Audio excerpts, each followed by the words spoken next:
नमस्कार, मैं दीपक सिंह सरोची। आज बात होगी सोशल मीडिया के बायकॉट कल्चर की। प्रभास की अपकमिंग फिल्म आदि पुरुष को लेकर इन दिनों सोशल मीडिया पर बायकॉट की मांग उठने लगी है। फिल्मों के बायकॉट का यह ट्रेंड नया नहीं है। पिछले कुछ सालों में आपने बायकॉट शब्द कई बार सुने होंगे। इससे पहले रणबीर कपूर की फिल्म ब्रह्मास्त्र को लेकर भी कुछ ऐसे ही मांग उठी थी। सोशल मीडिया पर फिल्म को ट्रोल करने की वजह रणबीर कपूर का एक पुराना बयान था, जिसमें वो खुद को बीफ खाने वाला बता रहे थे। हालांकि फिल्म को वैसा नुकसान नहीं पहुंचा। रिपोर्ट के मुताबिक इस फिल्म ने पहले सप्ताह में ही 410 करोड़ की कमाई कर ली। लेकिन सभी फिल्में इतनी भाग्यशाली नहीं रही हैं। आमिर खान की बहुप्रतीक्षित फिल्म लाल सिंह चड्ढा, जो 6 ऑस्कर जीतने वाली हॉलीवुड फिल्म फॉरेस्ट गंप की रीमेक है, वो बुरी तरह फ्लॉप हो गई।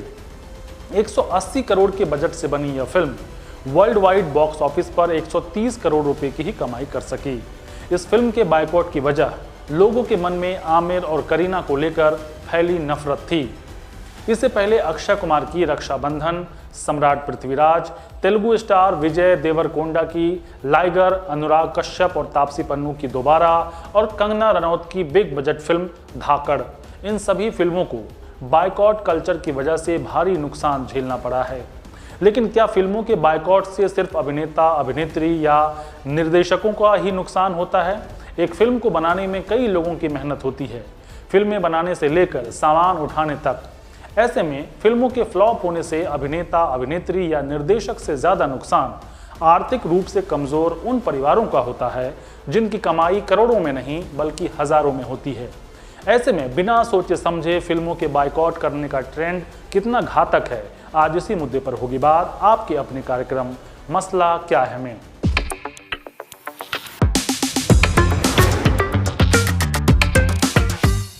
ऐसा नहीं है कि फिल्मों के बायकॉट का कल्चर नया है। समाज के नैतिक ठेकेदार पहले भी फिल्मों के बायकॉट की मांग करते रहे हैं। दीपा मेहता की फिल्म फायर और वाटर तो याद ही होगा, लेकिन हाल के दिनों में यह ट्रेंड काफी ज्यादा बढ़ गया है। संजय लीला भंसाली की फिल्म पद्मावत और गंगूबाई काठीवाड़ी का काफी विरोध किया गया। आरोप लगे कि इतिहास के तथ्यों के साथ छेड़छाड़ किया गया है। इसके अलावा शाहरुख खान की my name is Khan, Aamir Khan की पीके, लिपस्टिक अंडर माई बुर्का, सड़क 2, तूफान, विक्रम बेधा, लिस्ट काफी लंबी है।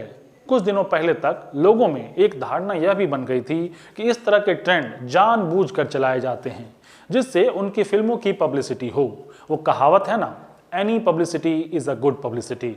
लेकिन हाल के दिनों में ऐसा होता नहीं दिख रहा है। सोचिए, एक फिल्म में अभिनेता, अभिनेत्री और निर्देशक के अलावा 200 से 300 अन्य एक्टर होते हैं। इसके अलावा writer, editor, cameraman, makeup artist, set artist, costume designer, ना जाने और कौन कौन। सीधे सीधे शब्दों में कहूं तो एक फिल्म से लगभग 2000 से 3000 परिवार जुड़े होते हैं। ये तो वो लोग हैं जिन पर डायरेक्ट असर होता है। सोचिए, फिल्म बनाने के लिए जिन सामानों की जरूरत होती है, उसे बेचने वाले दुकान से लेकर बनाने वाले सभी लोग प्रभावित होते हैं। फिल्म स्टार अक्षय कुमार ने कुछ दिनों पहले हिंदुस्तान टाइम्स को दिए एक इंटरव्यू में बायकॉट कल्चर को लेकर अपनी राय रखी। उन्होंने कहा कि एक फिल्म को बनाने में काफी लोगों की मेहनत और पैसे लगते हैं। सोशल मीडिया पर चल रहे बायकॉट कल्चर से फिल्म इंडस्ट्री के साथ साथ देश की अर्थव्यवस्था पर भी गहरा प्रभाव पड़ता है। ऐसा कर हम अपने ही देश की इकोनॉमी तबाह कर रहे हैं। आपकी जानकारी के लिए बता दूं, वित्तीय वर्ष 2022 में फिल्म और टेलीविजन इंडस्ट्री से 4.12 मिलियन यानी कि 41,20,000 रोजगार का अनुमान रखा गया था, जबकि वित्तीय वर्ष 2017 में यह केवल 22 लाख के करीब था। सूचना और प्रसारण मंत्रालय के सचिव अपूर्व चंद्र ने हाल ही में दुबई एक्सपो में भारतीय मंडप का उद्घाटन करते हुए कहा कि देश का मीडिया और मनोरंजन उद्योग फिलहाल 28 अरब डॉलर का है। 2030 तक इसके 100 अरब डॉलर तक पहुंचने का अनुमान है। इतना ही नहीं, फिल्म इंडस्ट्री को प्रमोट करने के लिए 23 सितंबर को नेशनल सिनेमा डे के दिन देश भर में मूवी टिकट का दाम 75 रुपए कर दिया गया था। इसका असर यह हुआ कि देश में ज्यादातर फिल्मों के शो हाउसफुल रहे। इस फॉर्मूले से फिल्म इंडस्ट्री में भी उत्साह देखने को मिला। नतीजा यह रहा कि फ्लॉप होती फिल्मों के बीच 26 से 29 सितंबर तक सभी फिल्मों के टिकटों के दाम 100 रुपए कर दिए गए। सवाल यह है कि शहरों में मौजूद मल्टीप्लेक्स के लिए इतने कम दामों में टिकट उपलब्ध करवाना आसान होगा, क्योंकि लगभग 1 करोड़ तो सिर्फ किराया में ही चला जाता है। फिल्मों के हाउसफुल होने के बावजूद मल्टीप्लेक्स मालिकों के लिए मुनाफा निकालना बड़ी चुनौती होती है। लिहाजा टिकट की कीमतों को 100 रुपये तक लाना कितना आसान होगा। एक जमाने में 400 से 500 करोड़ का कारोबार करने वाली इस फिल्म इंडस्ट्री को कोरोना काल के दौर में लॉकडाउन की वजह से काफी नुकसान झेलना पड़ा है। बड़ी मुश्किल से इंडस्ट्री संभलने की कोशिश कर रही है, लेकिन सोशल मीडिया पर अब तक दर्जनों फिल्मों को बायकॉट झेलना पड़ा है। तो क्या फिल्मों के फ्लॉप होने की वजह बायकॉट कल्चर ही है? क्योंकि कई जानकार मानते हैं कि अगर कंटेंट में दम हो तो फिल्मों को हिट होने से कोई नहीं रोक सकता। फिल्म प्रोड्यूसर गोल्डी बहल ने एक इंटरव्यू में कहा कि एक अच्छी फिल्म को कोई भी हिट होने से नहीं रोक सकता। आज इन्हीं तमाम मुद्दों पर होगी बात। हमारे साथ बातचीत के लिए मौजूद हैं ट्रेड एनालिस्ट तरन आदर्श।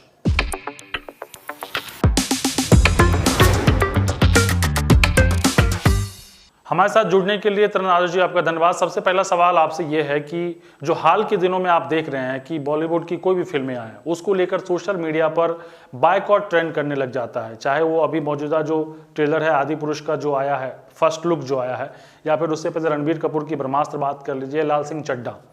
इस तरह से जो फिल्मों को पहले ही सोशल मीडिया पर उसको बैन करने की मांग उठने लगती है, उसको बायकॉट करने की मांग उठने लगती है, आपको क्या लगता है फिल्म इंडस्ट्री पर इस तरह के कल्चर का क्या असर पड़ता है?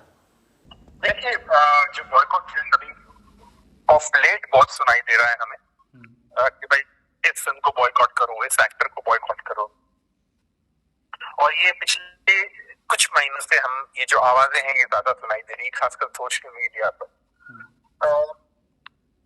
मेरा ये मानना है कि अगर आपने कुछ इन द पास्ट कहा है तो ये सोशल मीडिया के जरिए वो आपको बातें फिर से हॉन्ट करने लग जाती है, चाहे वो एक्टर ने कहा हो, चाहे वो कोई डायरेक्टर ने कहा हो, या कोई ऐसी ऑब्जेक्शनेबल चीज बताई गई है फिल्मों में जिससे ये बॉयकॉट कल्चर को और आवाज उनकी बुलंद हो जाती है। हैविंग सेड दैट, मैं ये भी कहना चाहूंगा कि अगर फिल्म बहुत अच्छी बनी हो और दर्शक उसे पसंद कर रहे हैं तो एक अच्छी फिल्म जो है वो आईपीएल मैचेस हो, एग्जामिनेशन पीरियड हो, पूरा मौसम हो, वेदर कंडीशन, या फिर बॉयकॉट कॉल, किसी का भी सामना कर सकती है। क्योंकि अगर दर्शकों ने डिसाइड कर लिया, उन्होंने ठान ली कि हमें ये फिल्म देखनी है, तो कोई भी चीज हो, चाहे वो आईपीएल मैचेस जैसा कि मैंने कहा जो एक बहुत बड़ा ऑपोजिशन है, बिल्कुल उसको भी फर्क नहीं पड़ता। कि अगर फिल्म कमजोर है, जैसे लाल सिंह चड्ढा के केस में हुआ था, तो ये आवाजें और बुलंद हो जाती है और सुनाई देती है कि भाई ये फिल्म। और हाँ, ये बात भी सच है कि जो बॉयकॉट की आवाज उठा रहे हैं उनमें भी फीलिंग्स हैं, उन्हें हम सिर्फ बॉट्स नहीं कह सकते कि ये बॉट हैं जो ये मतलब सिर्फ सोशल मीडिया ट्रेंड के लिए ये लिख रहे हैं। एक दर्शकों का एक वर्ग है जो शायद नाराज है, और हमें फिल्म इंडस्ट्री वालों को उनको शायद माफी मांगनी चाहिए, जैसे आमिर खान ने भी माफी मांगी थी। जी, मैं आपकी बात समझ गया सर, लेकिन सवाल ये उठता है कि क्या इस तरह की परंपरा ठीक है कि एक लुक देखकर या फिर वो दृश्य आपके मन मुताबिक नहीं है या फिर किसी धार्मिक पहचान को उजागर करता है जो आपकी विचारधारा से मेल नहीं खाता, इस आधार पर किसी फिल्म का विरोध करना, क्या आप इसको ठीक मानते हैं? देखिए, अगर आपने इन द पास्ट में कुछ फिल्मों में दिखाया है तो जैसा कि मैंने कहा वो आपको हॉन्ट करने वो फिर आ जाएगा, या अगर आपने कुछ ऐसी बात कही है या कोई आप किसी ऐसे लोगों से मिले जिनसे नहीं मिलना चाहिए, तो ये बातें सोशल मीडिया पे बहुत उछाली जाती है, और इसीलिए वो बॉयकॉट ट्रेंड हम देखते हैं अक्सर। कभी कभार ऐसा नहीं है कि भाई फिल्में देखकर आप बॉयकॉट करें, कभी कभार ट्रेलर के जरिए भी लोगों को उनकी भावनाएं उनको ठेस पहुंचती है, और ये कारण है कि इसलिए बॉयकॉट कल्चर शुरू हो जाता है, बॉयकॉट की आवाज शुरू हो जाती है। और ये जो आवाज है इन्हें आप नजरअंदाज नहीं कर सकते, क्योंकि ये भी दर्शकों का एक वर्ग है जो शायद फिल्में देखना चाहता है, बट चूंकि कुछ ऐसी बातें हुई है या कुछ ऐसी दृश्य उन्होंने ट्रेलर में या टीजर में देखे हैं जो उनको आपत्तिजनक लगे हैं, तो वो इसलिए वो आवाज उठा रहे हैं। जी, लेकिन मेरा सवाल ये है कि अब जैसे शाहरुख खान की आगामी फिल्म है पठान, अभी वो फिल्म आई नहीं है, लेकिन उसको लेकर अभी से आप देखिए सोशल मीडिया पर उसको बायकॉट करने की मांग उठने लगी है। आपको नहीं लगता कि इस तरह से बायकॉट करने से प्रोड्यूसर का मनोबल टूटेगा और वो जिस तरह से अभी पैसा लगा रहे हैं वो पैसा नहीं लगाएंगे, और अगर प्रोड्यूसर पैसा नहीं लगाएंगे तो उसका नुकसान किसको होगा? बिल्कुल, जब देखिए जब एक फिल्म फ्लॉप भी होती है तो इससे तो प्रोड्यूसर का नुकसान नहीं होता है, उसके साथ जुड़े इतने सारे लोग होते हैं जो जिनको नुकसान होता है, क्योंकि फिल्म इंडस्ट्री में एक आदमी के भरोसे काम पूरी फिल्म इंडस्ट्री नहीं चलती, सिर्फ प्रोड्यूसर के सहारे या किसी एक्टर के सहारे। एक फिल्म को बनाने में 250, 300, 400 या कभी कभार ज्यादा लोगों का महत्वपूर्ण योगदान रहता है।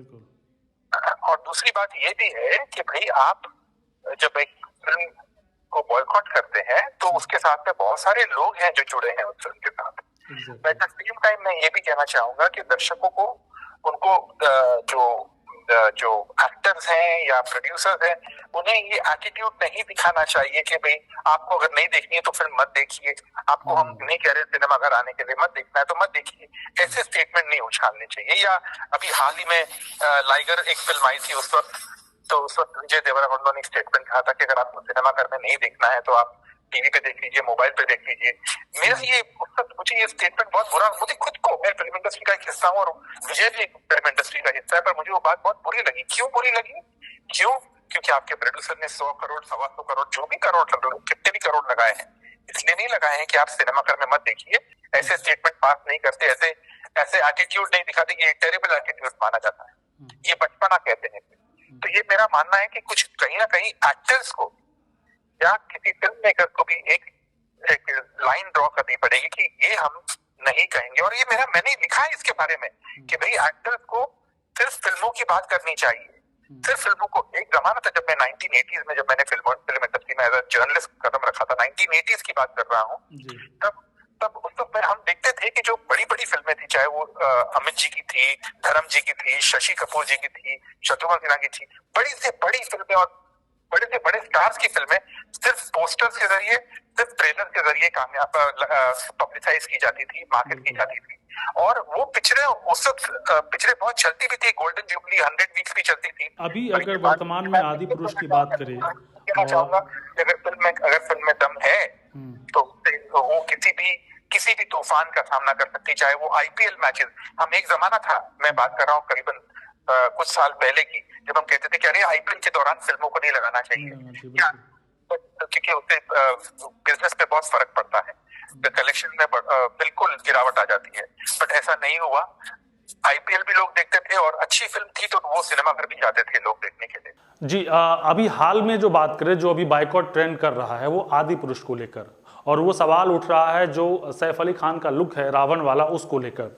क्या आपको नहीं लगता कि बतौर निर्देशक या प्रोड्यूसर उसको अपने तरीके से रचनात्मकता या क्रिएटिविटी जिसको कहें, उसकी आज़ादी होनी चाहिए कैरेक्टर को दिखाने की? देखिए, मैं तो यही कहूंगा कि आपको दायरे में रहकर आपको और खासकर रामायण, आज जब रामानंद सागर साहब ने जब ये सीरियल बनाया था रामायण, वो आज भी लोग याद करते हैं। क्यों याद करते हैं? उनके जो कैरेक्टर थे सीरियल में, जो इतना ऑथेंटिक था। और मुझे याद है उस वक्त मैंने उस वक्त भी लिखा था जब रामायण सीरियल आता था। और इनफैक्ट मैं 2 सीरियल्स का यहाँ पर नाम लेना चाहूंगा, एक रामायण और एक बी.आर. चोपड़ा साहब ने बनाई थी महाभारत। रामानंद सागर साहब ने रामायण बनाई थी और बी.आर. चोपड़ा साहब ने महाभारत बनाई थी। और जब ये शोज टीवी पर आते थे, यकीन मानिए मुंबई में ऐसा लगता था कि पूरा सुनसान हो गया है, सब अपने अपने घर पे बैठे रहते थे वो टीवी देखने के लिए, क्योंकि सब ये टीवी पे आते थे।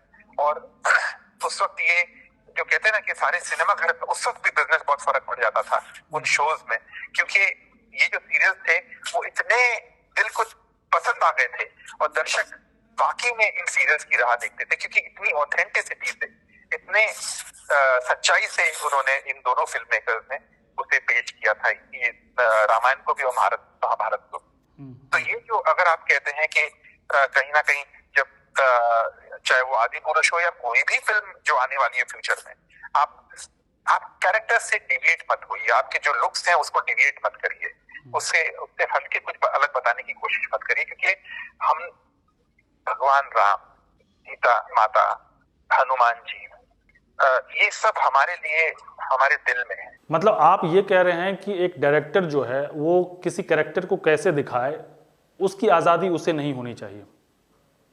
अच्छा, ठीक।